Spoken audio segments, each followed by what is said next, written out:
সংসার জীবন তখনই সুন্দর হয় যখন দুজনেই দুজনকে সমান গুরুত্ব দেয়, একে অপরকে সম্মান করে, ভালোবাসে আর সম্পর্কটার প্রতি যত্নশীল হয়। কথাগুলি সংগৃহীত। Hello everyone, welcome back to my channel. আমি সোহানা উল্লাস থেকে স্বাগত জানাচ্ছি। কেমন আছেন আপনারা? আশা করি যে যেখানে আছেন ভালো আছেন, সুস্থ আছেন, নিরাপদে আছেন। আলহামদুলিল্লাহ, আমিও ভালো আছি।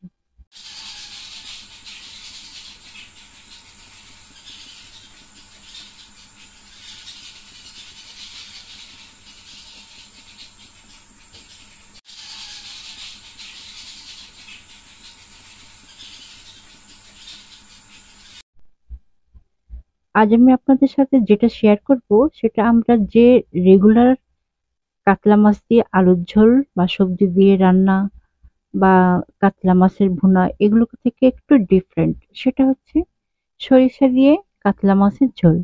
এটা কিন্তু গরম ভাতের সাথে খেতে অনেক ভালো লাগে। ব্যতিক্রম কিছু সবসময় আমাদের মনকে ভালো করে, উৎসাহিত করে। তো যাওয়া যাক মূল রেসিপিতে।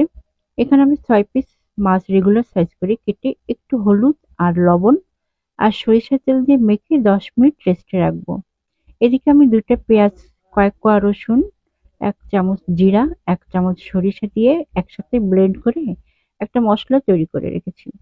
এখন চুলায় একটা কড়াই বসিয়ে দিলাম। কড়াইতে 1 কাপ রেগুলার রান্নার তেল দিয়ে দিলাম।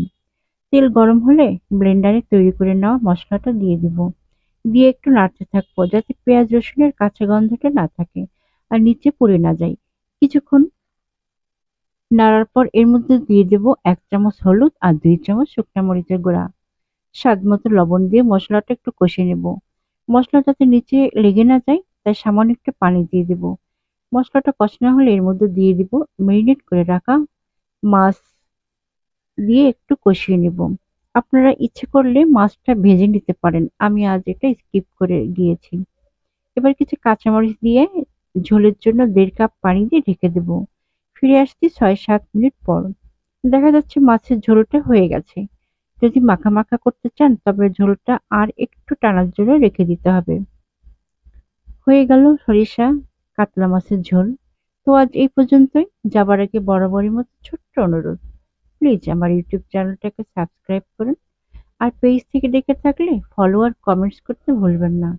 আপনাদের ছোট্ট একটা কমেন্টস আমাকে অনেক উৎসাহিত ও অনুপ্রাণিত করে। আর ছোট্ট একটা লাইক। আসসালামু আলাইকুম।